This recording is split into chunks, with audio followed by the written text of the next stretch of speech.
Hey again, everybody. I'm Mike. This is Max. And greetings, as usual, from Detroit, where we're anticipating in about a week's time, WWE is going to officially announce what we have on good authority is an October pay-per-view at the new Little Caesars Arena involving a certain steel structure with a rhyming name. Yeah, sources are telling us, and as you said, good authority, that Yes. WWE's Hell in a Cell will be coming to the all-new Little Caesars Arena. Yes. Probably the first WWE show in the building. We're anticipating, because we have the live event Saturday the 29th at the Joe. From what we can tell, it's the last event, period, at Joe Louis Arena, and we're anticipating that's when it's officially going to be announced. So we're excited about that. But in the meantime, we are talking Battleground, WWE Battleground, and you know, this is an event I used to complain about it being a generic name, but you know what? After Great Balls of Fire, I will never complain about the name Battleground ever again. No, and you know what? But what a good event Great Balls of Fire was. I enjoyed it. Despite the name, yeah, a really solid, strong event, raising the bar for SmackDown as we get into the last pay-per-view, the last stop before SummerSlam. So we'll go ahead and jump into the card, starting with the kickoff match. Ty Dillinger against Aiden English, and I saw this and I thought, you know, I feel like these guys just had a match at Backlash. Not only did they just have a match at Backlash, it was on the Backlash pre-show. So it's a pre-show rematch of the pre-show from Backlash. I've got to go Ty Dillinger here. I just, you know, he hasn't been. I feel like he hasn't gotten the push that I would have wanted since he got the call up from NXT. But you could be worse. You could be Aiden English. So I think Ty Dillinger wins this. There's just no need for him to lose it. Yeah, somebody's got to be the jobber. Aiden English, of course, still back to his old original NXT gimmick that I used to refer to as Damian Sandow 2.0. But 10 all day. Ty Dillinger gets the win. Going into the main card here, we'll kick it off with Sami Zayn versus Mike Kanellis with Maria Kanellis. A feud that's been building in sort of an unusual way over the last few weeks. Poor Sami Zayn, right? That guy just can't catch a break anywhere. He just tries to go about his business, and he just keeps interrupting the wrong people. I'm going to go Mike Kanellis gets the win in the debut here. Sami is a guy who takes the fall all the time, and you know, everyone knows he's a great wrestler. He's an even better seller, and I think he's really underrated on the microphone. So so he doesn't really need this win, whereas Mike Kanellis is, you know, kind of in the WWE now. Let's get his name out there and not just verbally destroying Sami Zayn, but actually physically destroying him. Yeah, I got to agree. Got to go with Mike Kanellis here, especially to build him up. We always joke about Sami being the lovable loser. Yeah. You know, can never seem to win the big one, but everybody still loves him anyway. Got to go Mike Kanellis here. Next up, the U.S. title match. AJ Styles, after winning the title at Madison Square Garden a couple of weeks ago in his rematch against, he's still my face of America, Kevin Owens. I'm going to go the new face of America, AJ Styles, to retain here. And then fun little hoping of what I hope happens is I hope they start building to the Shinsuke Nakamura AJ Styles U.S. title match at SummerSlam. I think that would be a great match. There's not a lot of time to build for it, but you don't really need a lot of time. I would love it. Yeah, they've kind of started to plant a few seeds. We had the face-off at a few weeks ago, and then they had the little exchange on SmackDown last week. One of these days, you're going to call, and I'm going to answer. I don't know if they would do Styles Nakamura as soon as SummerSlam, or if that's something. I mean, it's something they should save till WrestleMania. Yes. But I gotta agree. Styles retains here. KO moves on to something else. But as usual, these two, you know, can put on a great match in their sleep. So I think, you know, there's a chance this could be match of the night. Certainly should be one of the best matches of the night. Absolutely, two great wrestlers and two guys who are willing to go, you know, use all of the physical abilities that they have to just destroy each other. So it should be fun. Yeah, and speaking of Nakamura, next up we've got Shinsuke Nakamura going up against Baron Corbin, Mr. Money in the Bank. I'm going to go knock here. Just, you know, I feel like they're going to continue to build down Baron Corbin. Like, he won the Money in the Bank title, but then he's not going to get a lot of wins until he gets that cash in. In which case, I think when he does cash in, he will take the title, and I'm going to be super excited about it. Mr. Nice Guy Baron Corbin, apparently. I saw you tagged in the video holding a little kid. Did you see that he came out and said that, like, that was his family, and that's why he did it, to keep the bad guy image going on? But back to the match. I think Nakamura wins and continues his growth in WWE on the main roster. Okay. I'm actually going to take Baron Corbin to win here. This was one I was kind of going back and forth on, and sometimes if I can't decide, I'll kind of look at the rest of the card and what I have, and I'll try to balance it out. And I think a win. Now, as you've talked about, sometimes they'll do that with Money in the Bank holders. They'll kind of define them down a little bit so that it's a little more unexpected when they cash in. I could see them doing that, but I think they'll give him the win here, kind of just keep him in people's minds, keep just reminding him that he's still a threat, he's still out there, and Shinsuke Nakamura is a good guy to do that against.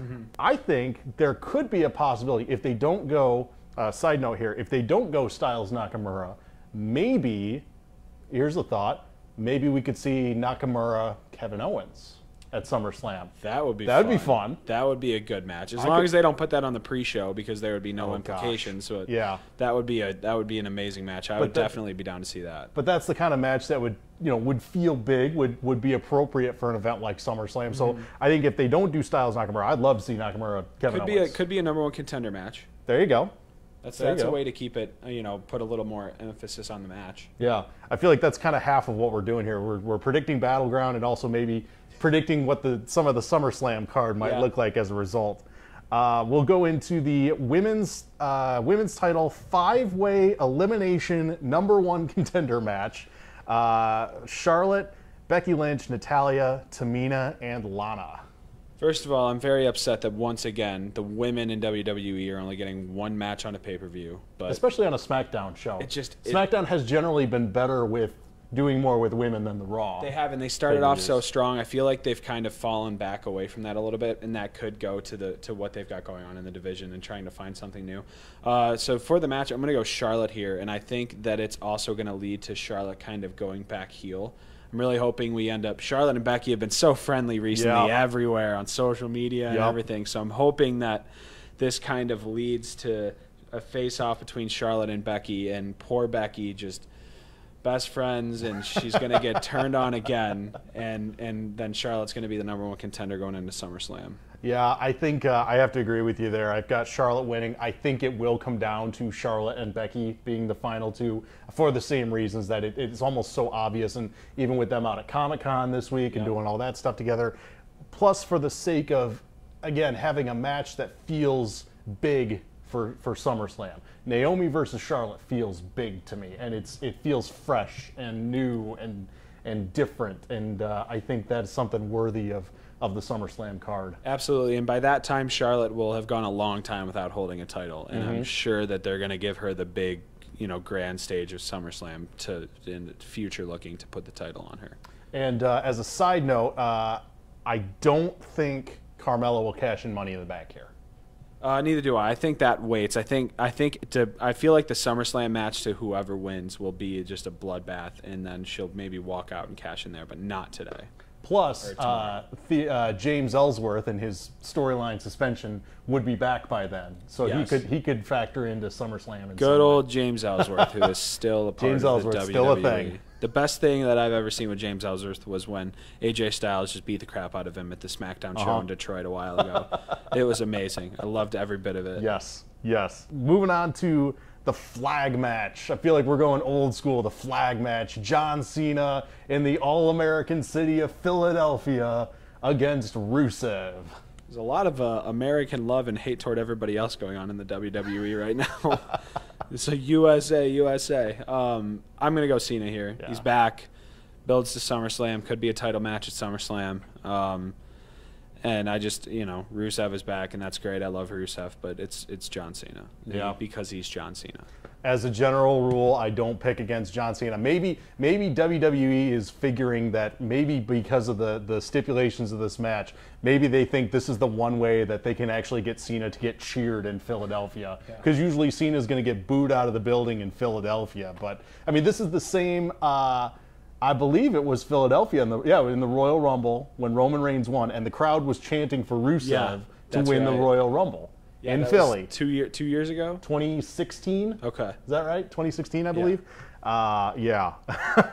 So maybe they're trying to think, well, maybe Cena will actually get cheered in Philly this way, but I don't know. I think Cena wins, and we'll come back to him and his future in a moment. The tag title match, the Usos defending against the New Day.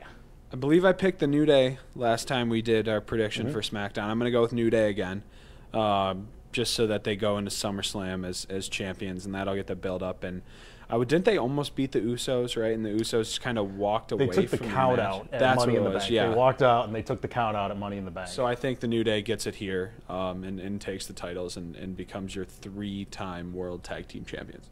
And that was a finish where any other time it probably would have been fine, but that was right after the women's Money in the Bank debacle. Oh, right. So you had two frustrating finishes in a row when they were trolling the audience at Money in the Bank. But I'm going to agree with you here. I think the New Day wins it here. They have the rematch at SummerSlam to continue the feud. I think otherwise there's really not much else they can do with the feud.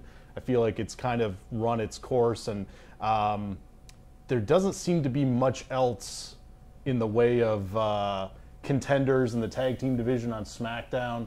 Maybe Breezango, but they're kind of off doing the comedy thing. Obviously, American Alpha is no more with Jason Jordan going to Raw.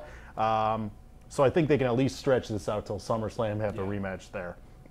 And then the main event. We're bringing back the Punjabi prison for the first time in, I believe, 9 years. Jinder Mahal with the Singh brothers defending against Randy Orton. Jinder Mahal for 2 reasons. Because the first is you've built him up this much so far. Why the heck would you ever take the title off of him? And B, is the Punjabi Jinder Mahal ever going to lose the? Why would he lose the Punjabi prison match? He has to win his stipulation. I mean, as hokey as it was, we were kind of saying the same thing about Bray Wyatt with the House of Horrors match. It's his own match; he has to win it. Or, exactly. You know, you make the same. You could make the same arguments with Kane in an Inferno match, or the Undertaker with a casket match, or any of these specialty matches over the years. Yep. Yeah, it just seems obvious. Same thing. I don't think there's much more they can do with this feud. I do think Jinder wins and retains. And then I think we move on, and I think we get Jinder versus John Cena for the title at SummerSlam. So you'd have Cena and Jinder for the WWE title, Lesnar and Reigns for the Universal title. I would like to see a fatal 4-way in that match, though. That would be fun. Samoa Joe and Braun in that, too. That could be fun. That would be. That could be a lot of fun. That would literally be a killer match. Someone would die in that match. That could get ugly. This might be the most we've agreed on a card. I think the only thing we had different was Nakamura and Baron Corbin. I think we're exactly the same on the entire rest of the card here. And we do not discuss the picks before. No, we don't. For that reason, we like to keep it as natural as possible, natural reactions. We don't compare notes ahead of time. But it seems like there are a lot of things here that seem to make sense for the booking and seem to make sense moving forward and would make sense going into SummerSlam, which is probably why none of them are going to happen, because that seems to be the MO lately. Yeah, I see 0 titles. Well, actually, you know what I was going to say? I see 0 titles changing hands, and then I pick New Day to win the titles. So I do see 1 title changing hands, but you know, a rematch at SummerSlam, and I think this is kind of just going to be your filler to get to SummerSlam, which I am very excited about. Yep, SummerSlam potentially shaping up to be great. I think on paper, Battleground looks like a good show. There's a lot of potentially good stuff on paper here, so we'll see how it goes. And yeah, we're looking forward to this, looking forward to SummerSlam, and as far as we can tell, looking forward to Hell in a Cell this fall here in Detroit, which would be the first pay-per-view in Detroit in 4 years since Night of Champions 2013. So we are long, long overdue here. Yeah, it should be fun. If we get Hell in a Cell, which, as you said, is almost likely to happen, it's going to be a blast. And one last plea to WWE, fix your women and get them more involved in pay-per-views. Because if it goes into SummerSlam and there are not more women's matches on the card, or they just lump them all into one so that they get a bunch of women on the card, I'm going to be mad. There should at least be the 2 title matches at SummerSlam. I think that's fair. I think that's you'll have your title matches. For a combined pay-per-view like SummerSlam, I think it's fair to expect at least the 2 title matches. I just hope I would like to see 4 women's matches total. 2 title matches and then 2 other matches. Don't just lump them all into one to be like, oh crap, we got to get our women. We got to get the rest of our women in there. Let's just put them all in a match. I'm just not a fan of that. And I'm rant over. I'm sorry. Well, there you go. That is it for Battleground and SummerSlam and the women's division and Hell in a Cell and a few other thoughts all wrapped into one video. So for Max, I'm Mike, and we will see you again in a few weeks as we go through SummerSlam. See you next time.